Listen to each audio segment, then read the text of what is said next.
Hello students, आज हम बात करेंगे हमारे दैनिक जीवन में घर्षण। ठीक है, मीन्स क्या है कि हम दैनिक जीवन में हमें घर्षण की उपयोग क्या है, आवश्यकता क्या है और घर्षण के दोष क्या हैं। ठीक है, वो इन चीज़ों पे हम बात करेंगे। अगर आप हमारे चैनल पर नए हैं तो हमारे चैनल को सब्सक्राइब जरूर करिए। ठीक है अब चलिए हम बात करते हैं घर्षण की आवश्यकता। घर्षण की आवश्यकता क्या है हमारे दैनिक जीवन में। पहला पॉइंट है, घर्षण के कारण ही हम सड़क पर चल पाते हैं। ये कैसे कहा गया है? पहले पॉइंट में घर्षण के कारण हम सड़क पर चल पाते हैं। देखिए, अगर घर्षण ना हो ना तो हम सड़क पर नहीं चल पाएंगे। क्या नहीं चल पाएंगे? कैसे? जैसे ही हम सड़क पर पैर रखते हैं, ठीक है, क्या करते हैं? सड़क पर पैर रखते हैं और आगे की ओर बढ़ते हैं। क्या? आगे की ओर बढ़ते हैं तो नीचे पृथ्वी जो है हमारी तरफ एक प्रतिक्रिया बल देती है। ठीक है, जिससे हम आगे की तरफ पैर रखते हैं और आगे बढ़ते चले जाते हैं। एक बात और, ठीक है, अगर घर्षण ना हो तो हम क्या हो जाएंगे? सड़क पर ना चल पाएंगे और फिसलने लगेंगे। ठीक है, जिसके कारण हम चल नहीं पाएंगे। ठीक है, दूसरा पॉइंट, घर्षण के कारण वाहन सड़क पर चलते हैं। किसके कारण? घर्षण के कारण। यदि सड़क तथा टायरों के बीच घर्षण बल कम हो जाए ना, ठीक है, तब वाहन फिसलने लगते हैं। अब एक बात और भाई, घर्षण कब होगा कम सड़क पर? जब भीगी होगी सड़क या फिर कीचड़ युक्त होगा। क्या होगा? भीगी होगी या कीचड़ युक्त होगा। ठीक है, एक बात और, यहाँ पर घर्षण कम कब होगा? एक बात और, जब आप किसी गीली मिट्टी की तरफ से होकर जाते हैं बारिश में, तो क्या होता है? आप स्लीपर पहने रहते हैं तो क्या होता है? आप चलते रहते हैं और कहीं ज़्यादा पानी भर गया या फिर मिट्टी पर पैर पड़ जाता है तो क्या हो जाता है? फिसल जाता है कि नहीं पैर आपका, और आप गिर जाते हैं। तो ये वहाँ पर क्या होता है, पानी जब बारिश हो जाती है तो भीग जाती है धरती और वहाँ पर आप क्या हो जाते हैं? फिसल जाते हैं। क्यों? क्योंकि वहाँ पर घर्षण कम हो जाता है। अब एक बात और यहीं पर समझ लीजिए कि जब आप टाइल्स पर चलते हैं, चिकनी रहती है ना टाइल्स, और जो फर्श बनती है सीमेंट की घर पे, वो उससे कम चिकना रहता है, इसलिए वहाँ पर हम आसानी से चल पाते हैं। लेकिन जब हम अचानक जो है कहीं पर गए हैं, हम बाहर या फिर कहीं पे भी, तो वहाँ पर अगर टाइल्स लगे हैं चिकने, तो वहाँ पर अगर हम चलते हैं तो वहाँ पर हमको ठहराव कम महसूस होता है और हम फिसल जाते हैं। ठीक है, तो वहाँ पर भी क्या होता है? घर्षण कम लगता है। ठीक है, घर्षण कम रहता है, इसलिए हम फिसल जाते हैं। ठीक है, इसलिए आराम से चलना रहता है। किस पे? टाइल्स पे। अब एक बात इम्पॉर्टेंट है कि घर्षण बढ़ाने के लिए जो है वाहनों के टायरों को क्या किया जाता है? खुरदरा बनाते हैं। ठीक है, क्या बनाते हैं? खुरदरा बनाते हैं। अब नंबर 3, घर्षण के कारण जो है ऊंचे ढलान युक्त पहाड़ों पर पत्थर रुके रहते हैं। किसके कारण? घर्षण के कारण। समझ गए ना? अगर घर्षण ना हो ना तो जो ऊंचे ढलान युक्त जो पहाड़ हैं, ठीक है, पत्थर, वो रुके ना रहें, सब नीचे चले आएँ। ठीक है, घर्षण के कारण ही हम वस्तुओं को पकड़कर उठा पाते हैं। क्या?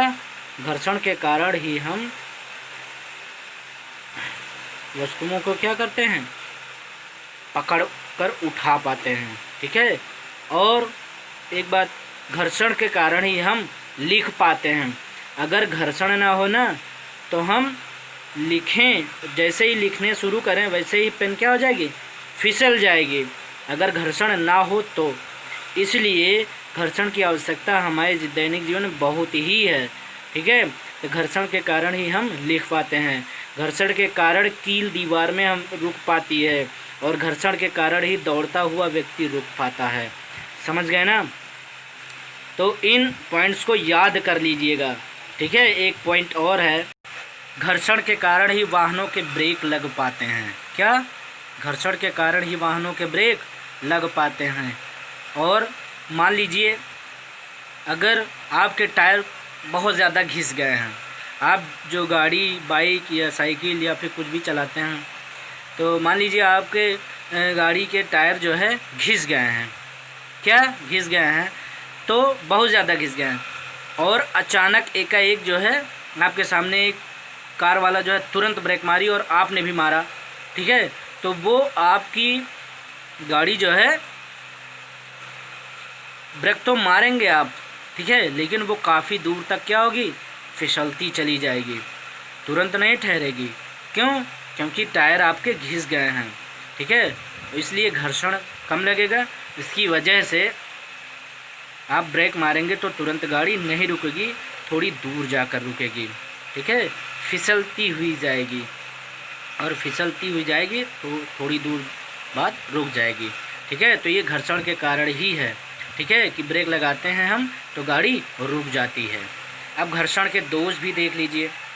पहला क्या है, घर्षण के कारण जो है मशीनों के पुर्जे घिस जाते हैं। क्या? घर्षण के कारण मशीनों के पुर्जे घिस जाते हैं, समझ गए ना। और जैसे मशीनों के पुर्जे घिस जाते हैं, आप एग्जाम्पल तौर पर हम ले लेते हैं कि चारा की मशीन, ठीक है, अब चारा कतरते हैं तो क्या होता है, मशीन घिसता है कि नहीं। अगर आप उसमें आयल डाल दें, ठीक है, क्या डाल दें, आयल।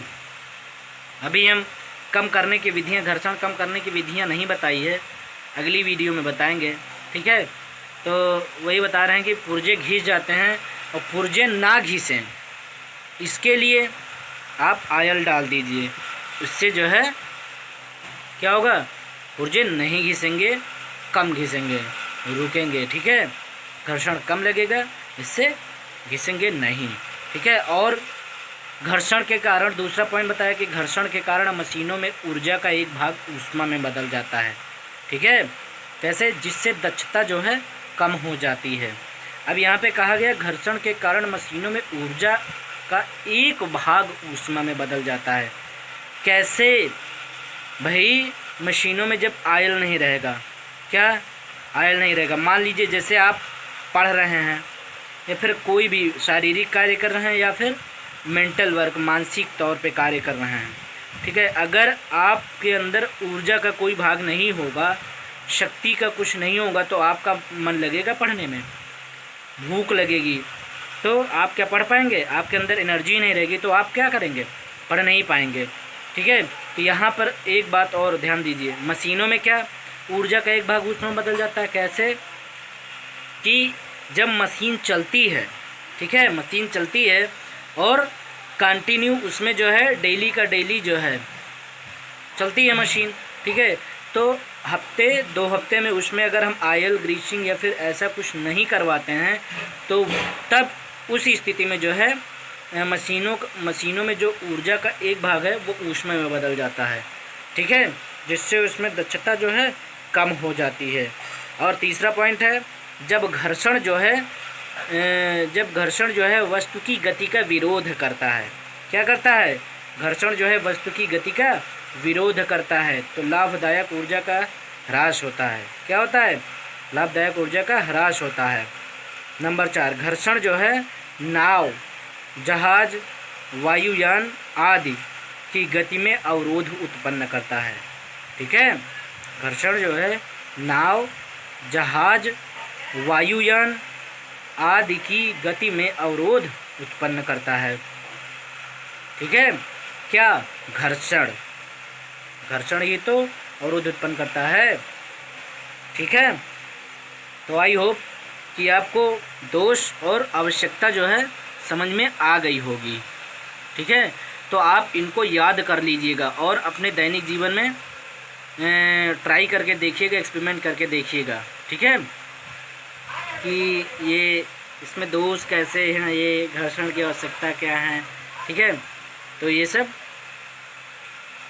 बहुत ही इम्पोर्टेंट पॉइंट हैं, ठीक है। तो दैनिक जीवन में आप इनका प्रयोग करके देखिएगा, ठीक है। तो चलते हैं, अगली वीडियो में मिलेंगे, ठीक है। तब तक के लिए धन्यवाद।